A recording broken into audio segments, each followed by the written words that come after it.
Eu acredito que eles têm aí dentro do capim aí, galera.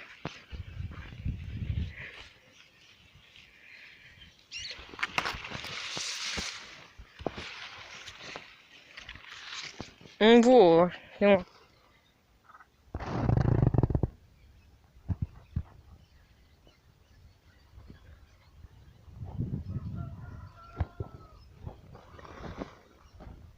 Ou dois. Um tá ali no arame e o outro tá na estaca.